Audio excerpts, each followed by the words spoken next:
Hoy está Juan Chefput para hablar de eso y más aquí para arrancar el programa. Gracias por venir. Muy buenas noches, Juliana. Gracias por tus palabras. Me imagino que en muchas reuniones, ¿no?, visitando a mucha gente de la agrupación por todo lo que se está viviendo al interior de Perú Posible. Bueno, sí, hemos tenido reuniones básicamente con militantes que están sumamente preocupados por lo que está aconteciendo. En muy poco tiempo, el 14, vamos a celebrar 20 años como agrupación política y la verdad es que a pesar de los esfuerzos de la dirigencia, de nuestro líder Alejandro Toledo, obviamente estamos atravesando por una serie de problemas que no podemos ocultar, ¿no? Bueno, esta semana, el jueves, en el Pleno del Congreso, los integrantes de Perú Posible decidieron votar a favor del informe de la Comisión de Fiscalización, que incluye además y denuncia a Alejandro Toledo, entre otros, por los delitos de asociación ilícita para delinquir y lavado de activos. Ahora el Ministerio Público, la Fiscalía, tendrá que hacer pues lo suyo. Pero usted lo criticó cuando los parlamentarios lo que dicen en su defensa es al contrario, al decir, ok, que lo investiguen es porque estamos manifestando, diciendo que no hay nada por qué escondernos, no hay razón para tener miedo de lo que pueda suceder. ¿Por qué no piensa igual usted? Yo discrepo con los parlamentarios por varias razones, ¿no? Por el contexto histórico, porque si nosotros pensamos en el futuro, y Perú Posible es un partido que busca tener futuro y quiere seguir siendo una alternativa para el país, pues lo que va a aparecer en la historia es simplemente que el propio presidente Alejandro Toledo tuvo una bancada que en su momento ni siquiera lo protegió, lo blindó, como queramos llamarlo, o lo defendió, asumiendo un informe que desde mi punto de vista tiene una connotación negativa, tiene una serie de conclusiones completamente exageradas y que ha estado politizado desde un primer instante. Asumir que Perú Posible tiene que reconocer en ese informe los hechos que deben llevar a Alejandro Toledo a una eventual investigación en fiscalización, a mí me parecen verdaderamente exagerados. Decir, por ejemplo, de que él debe ser acusado por lavado de activos, decir de que él fue el que compró las casas, indicar de que tanto él como su señora han tenido una participación dolosa en todo esto, va en contra de lo que nosotros hemos defendido durante todo este tiempo. Arremete contra el propio discurso de Perú Posible y su versión oficial de los hechos. Así es, y aún más, lo que ha debido haberse hecho es simplemente presentar un informe en minoría para que de esa manera se plantee nuestra posición. Cuando uno toma una decisión política se mide por el impacto que esta va a tener. ¿Y qué es lo que estamos viendo? Que los parlamentarios, que son nuestros adversarios, están señalando que nosotros nos hemos allanado en este informe simplemente ¿para qué? Porque ya tenemos un acuerdo con el fiscal de la Nación que va a exonerar a Alejandro Toledo de cualquier culpabilidad. Entonces, ¿qué se supone? Si el fiscal no encuentra ningún fundamento para acusar a Alejandro Toledo, que es la posición que yo manejo porque hay información que ya se brindó a la Fiscalía en ese sentido, pues ¿qué se va a argumentar?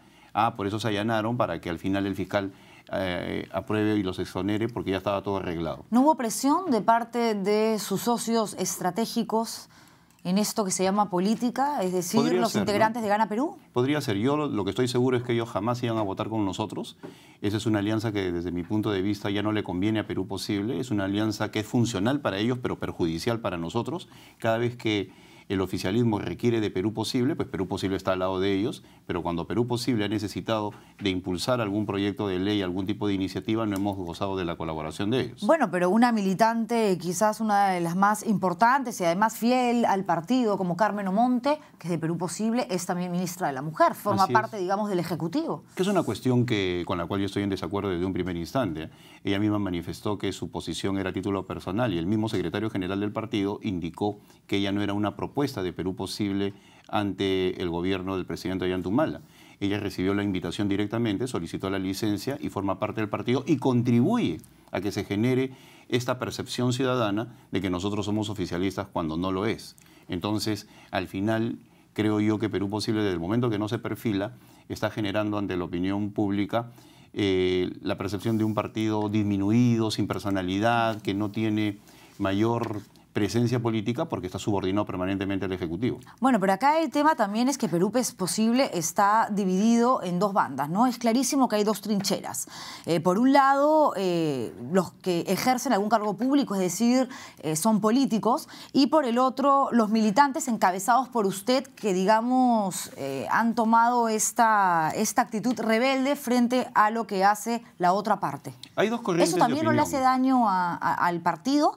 Generar esta sensación de que Perú Posible pues se está rompiendo, porque se está dividiendo, porque cada vez hay menos gente, porque no tienen una gran representación en el Parlamento? Yo creo que cuando existen varias corrientes de opinión en un partido, más bien es una señal de que el partido está vivo. Cuando la militancia tiene que asumir posiciones mediáticas o manifestarse a través de la calle, pues es simplemente porque la dirigencia no la está escuchando. En esos momentos hay una desazón porque lamentablemente nosotros decidimos no tener una participación directa en el actual proceso electoral limeño, y por otro lado no hay una colaboración plena de parte del Comité Ejecutivo Nacional hacia aquellas personas que han optado por postular en algunos distritos.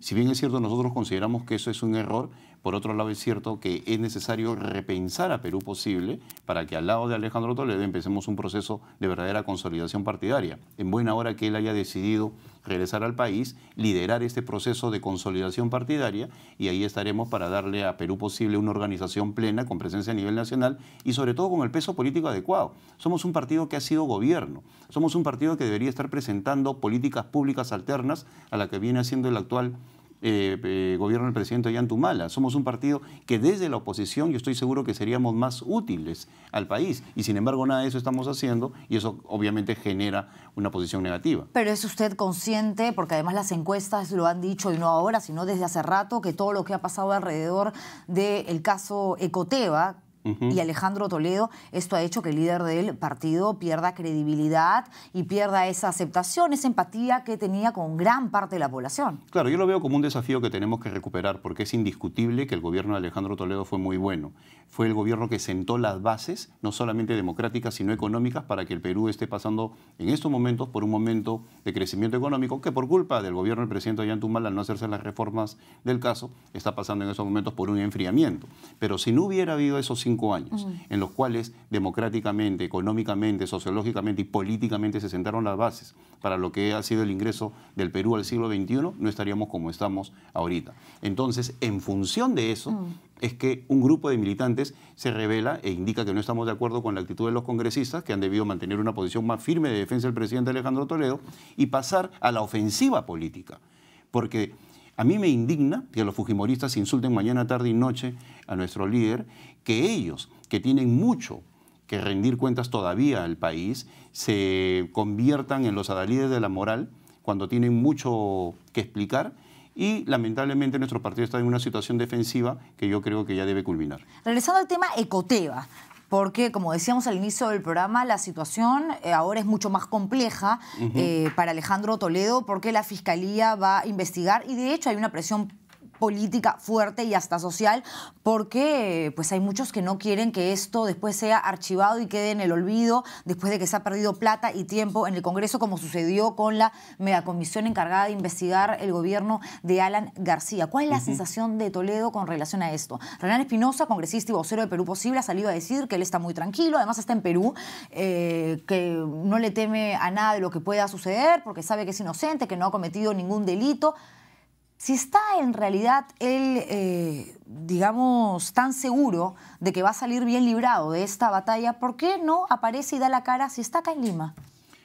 Porque el perfil bajo que tiene en esos momentos Alejandro Toledo obedece básicamente a que él ha venido por el aniversario de Perú Posible para colaborar con la campaña y no quiere ingresar en el debate de la coyuntura. Por otro lado, yo coincido con Renan Espinosa en el sentido que jurídicamente nosotros tenemos los argumentos para demostrar que Alejandro Toledo no está implicado en estas acusaciones del caso Ecoteva. Discrepo con lo político, con lo del día de ayer, que se ha debido dejar constancia a través de un informe en minoría de que no estamos de acuerdo con el resultado de la Comisión de Fiscalización. Perdón que lo interrumpa, no están de acuerdo con el resultado de la Comisión de Fiscalización, pero sí, en el caso suyo, en que se investigue.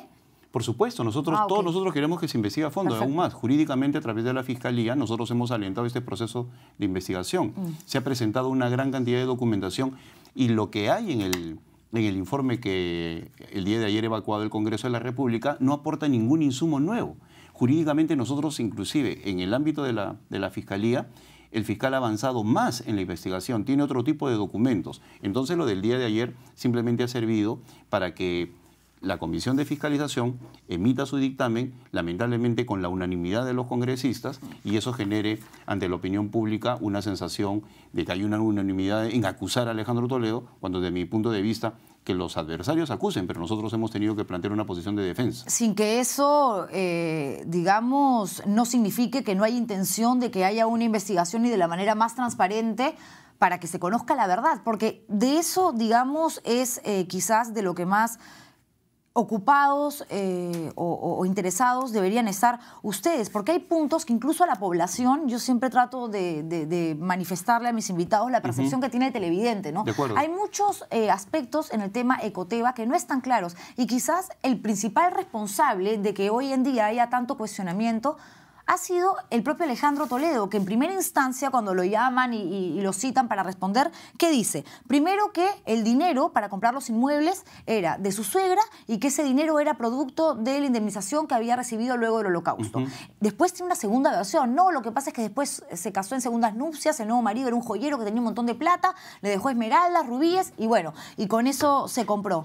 Entonces, si estás escuchando a una persona que se está defendiendo y presentando dos argumentos que se contradicen, ya generas una sospecha que luego es difícil de contrarrestar, porque ya no crees mucho en esa persona, va, digamos, perdiendo peso su argumento de defensa. Luego está que Joseph Maiman, al menos a los integrantes de la Comisión de Fiscalización, este empresario que supuestamente hizo la transferencia de los 20 millones de dólares, no convenció tampoco con su versión a los congresistas encargados de indagar.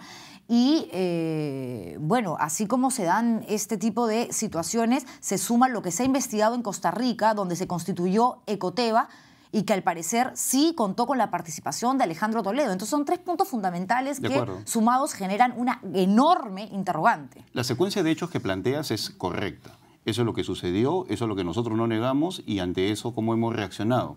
Con presencia política permanente, no solamente de Alejandro Toledo, sino también de su esposa, con un equipo de abogados que corrigió nuestros excesos iniciales, porque gran parte de los problemas los originamos nosotros, que en nuestro afán de querer salir ante la opinión pública para explicar, prácticamente la desinformamos porque no teníamos todos los elementos de juicio a la mano, y luego, a través de un trabajo que se ha hecho en el ámbito de lo jurídico, hemos acudido a todas las instancias pertinentes. En estos momentos estamos en una situación de decir de que todo eso se va a aclarar y yo espero que sea a favor de Alejandro Toledo.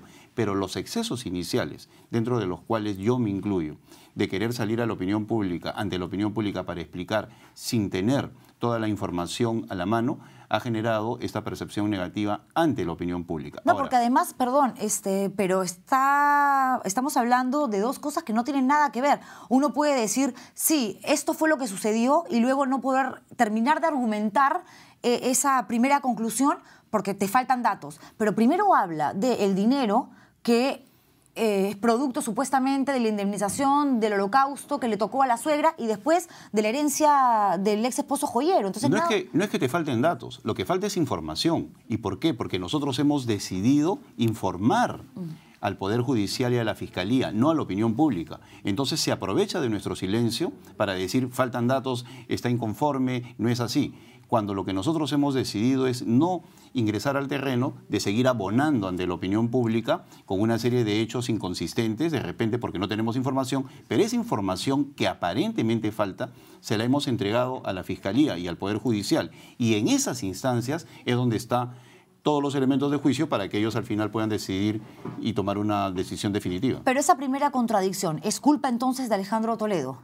No es culpa del partido, dentro de los cuales estoy yo como miembro de la Comisión Política, que cuando nosotros teníamos una serie de datos inconexos, salimos ante la opinión pública en un afán de responder sin haber hecho la evaluación pertinente del caso. Pero hoy en día estamos en condiciones de decir que el trabajo que se viene haciendo en el Ministerio Público, espero yo, que culmine de una manera favorable para nosotros. ¿No constituyó Alejandro Toledo Ecoteva en Costa Rica?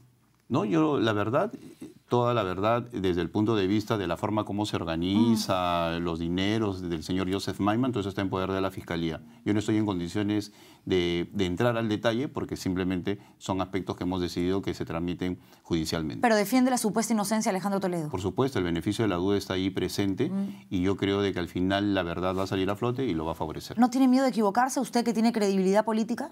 Por supuesto que tengo miedo de equivocarme, pero también soy consciente de que la lealtad a mi partido significa también pasar ese tipo de riesgos. Lo más cómodo para cualquier persona sería decir, pues desde un primer instante, culpabilizo a una persona y simplemente luego me lavo las manos. Tenemos que ir terminando, pero una última pregunta y que tiene que ver con el último escándalo, valga la redundancia, protagonizado por un congresista de la bancada de Perú Posible, José León. Usted ante esta situación lo dijo muy claramente, este señor tiene que dejar su militancia de lado hasta que terminen las investigaciones y se determine si hay o no responsabilidades penales. Él ayer en el programa dijo que no lo iba a hacer porque él no ha hecho nada malo, no cometió ningún delito y que es inocente. Bueno, yo me ratifico en lo que he planteado y creo que la decisión tiene que venir de él y de Perú Posible. A mí me parece lamentable que la dirigencia todavía no se haya pronunciado sobre ese aspecto cuando el narcotráfico es un grave problema para el país. Yo no estoy indicando de que José León sea culpable, le doy todo el beneficio de la duda a él como a cualquier otra persona. Pero cuando hablamos de hechos como estos, vinculados al narcotráfico, con indicios que podrían generar algún tipo de relación entre él y los carteles mexicanos, pues simplemente lo mínimo que debe hacer cualquier partido político es suspender la militancia de aquella persona que esté en ese problema para que enfrente todo lo que es la investigación de la justicia. Cuando yo veo que los parlamentarios de otras tiendas, cuando veo que algunos analistas de opinión indican, bueno, hay que dejar las cosas así de una manera ambigua o tibia, pues no nos damos cuenta del problema en que nos ponemos meter, ¿no? De ignorar que el narcotráfico está penetrando la política, está ejerciendo ya una presión en diversos estamentos de la sociedad y que hay que actuar con severidad. Yo me ratifico en lo que pedí ayer, que José León suspenda su militancia y deje al partido totalmente ajeno a esa situación. Sí, y de hecho que la opinión pública y quienes estamos al tanto de lo que sucedió, creemos que es lo más conveniente, porque además no se trata de cualquier denuncia que se puede pasar por agua tibia.